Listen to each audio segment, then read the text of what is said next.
તો ભરૂચમાં અવિરત વરસાદના કારણે શાળા અને કોલેજો બંધ રાખવામાં આવી છે તો નિર્ણય કરવામાં આવ્યો છે વરસાદી પાણી ભરાતા લોકો પરેશાન થયા છે ભારે વરસાદને પગલે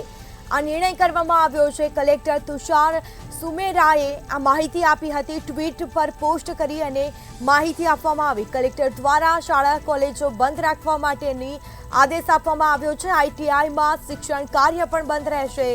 આ સાથે ભરૂચની શાળા અને કોલેજોને બંધ રાખવામાં આવ્યા છે તો વરસાદની જે રીતે આગાહી કરવામાં આવી હતી તે જ પગલે અવિરત વરસાદી માહોલ જોવા મળી રહ્યો છે અને તેના કારણે શાળા અને કોલેજો બંધ રાખવાનો નિર્ણય કરવામાં આવ્યો છે તમામ જે શૈક્ષણિક કાર્ય છે તે બંધ રહેશે કલેક્ટર દ્વારા ટ્વીટ કરી અને જાણકારી આપવામાં આવી હતી તો ભારે વરસાદના કારણે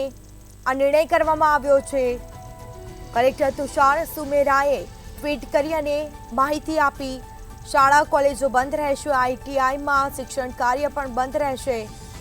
તો ભારે વરસાદની આગાહીના પગલે આ નિર્ણય કરવામાં આવ્યો છે તો ભરૂચમાં પણ અવિરત વરસાદની માહોલ જોવા મળી રહ્યો છે અને જેને લઈને શાળા કોલેજો બંધ રાખવામાં આવી છે તો વધુ વિગતો સાથે સંવાદદાતા વાસુ પરમાર ફોનલાઈન પર જોડાઈ ગયા છે જી ભરૂચમાં પણ ધોધમાર વરસાદ ખાબકી રહ્યો છે કલેક્ટર દ્વારા આદેશ આપવામાં આવ્યા શાળા કોલેજો બંધ રહેશે શું માહિતી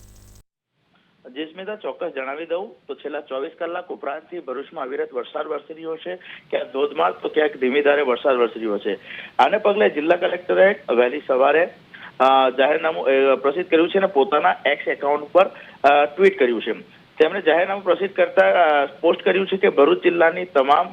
શાળા કોલેજો શિક્ષણ કાર્યો બંધ રહેશે અને ભારે વરસાદની આગાહીના પગલે નિર્ણય લેવાયો છે જિલ્લા કલેક્ટર તુષાર સુમેરા દ્વારા આ પોસ્ટ કરવામાં છે તેમણે એલર્ટમાં બીજું પણ ધ્યાન આપ્યું છે કે જંબુસર આમોદ અને વાગરા સિવાય તમામ તાલુકાઓની આંગણવાડીઓ શાળાઓ કોલેજો અને આઈટીઆઈમાં શિક્ષણ કાર્ય બંધ રહેશે જી સ્મિતા જી બિલકુલથી તમામ જાણકારી આપવા બદલ આપનો આભાર તો આ સાથે ભરૂચમાં પણ ધોધમાર વરસાદ વરસતા કલેક્ટર દ્વારા આદેશ આપવામાં આવ્યા છે શાળા કોલેજો બંધ રહેશે તમામ જે શૈક્ષણિક કાર્ય છે તે પણ બંધ રહેશે આઈટીઆઈમાં શિક્ષણ કાર્ય બંધ રહેશે ટ્વીટ કરી અને કલેક્ટર દ્વારા માહિતી આપવામાં આવી હતી